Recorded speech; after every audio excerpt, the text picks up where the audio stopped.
I'm not sure if there are more of them or if I'm only now paying attention to them on the news, but e-bike fires are starting to worry me.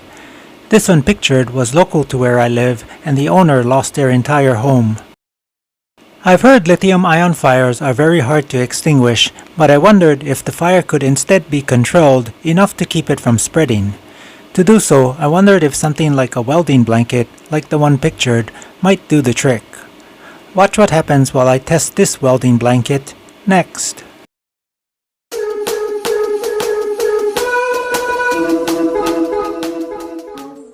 I did go ahead and order this same welding blanket, but as someone who has gone through welding certification classes, I've never heard of a welding blanket until I decided to do research on the subject of e-bike fires.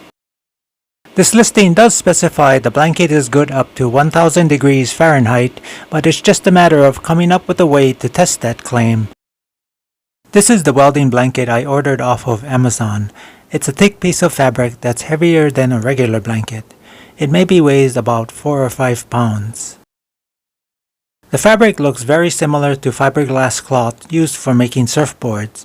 It's probably not the same thing, but has a very similar look. The packaging the blanket came in specifies the blanket's size as 4 feet by 6 feet. Luckily, it looks big enough to cover my Jetson Bolt Pro, but I'm not sure about a larger e-bike. My idea for covering the Jetson with the blanket was going to be one of two ways. The first is to lay the blanket over the entire length of the Jetson.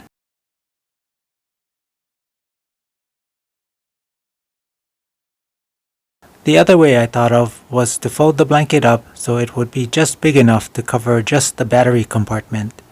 I really like this idea because the blanket becomes a lot thicker and this should still prevent the battery from sending sparks flying if it explodes.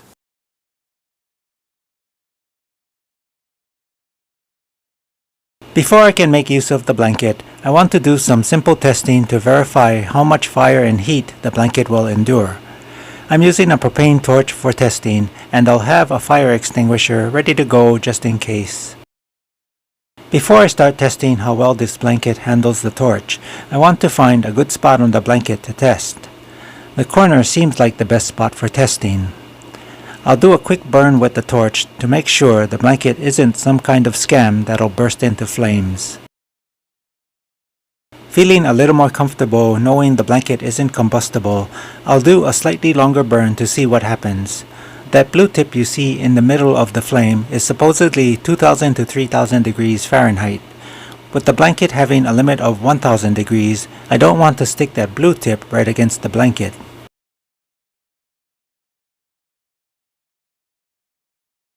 The blanket did keep the flame under control, so that's a good sign. As the blanket gets hotter and turns white, the surface hardens into a sort of hard plastic that's brittle to even light pressure. Here, I'm doing the same test that I just did, but I want to let it run for 1 minute. I'm curious to see what happens to the hole as heat is continuously applied, and if once there is a hole, if the blanket will ignite.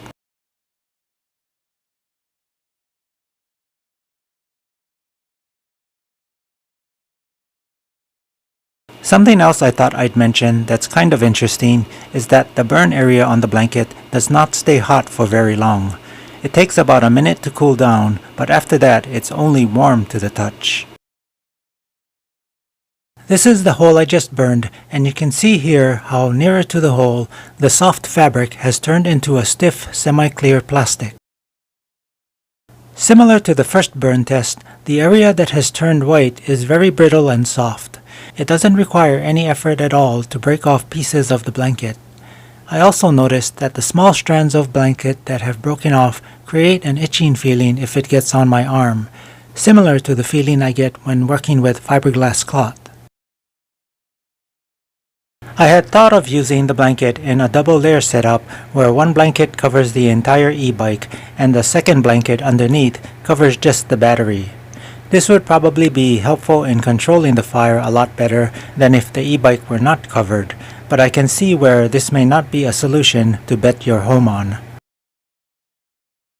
The fire is better controlled with the blanket than without.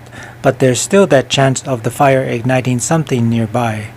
I had thought that I could stand by to put out any small fires with an extinguisher while waiting for the battery fire to die down, but that was until I watched more videos of e-bike fires.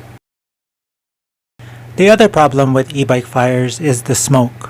When battery cells ignite, they spew out smoke like a fire extinguisher.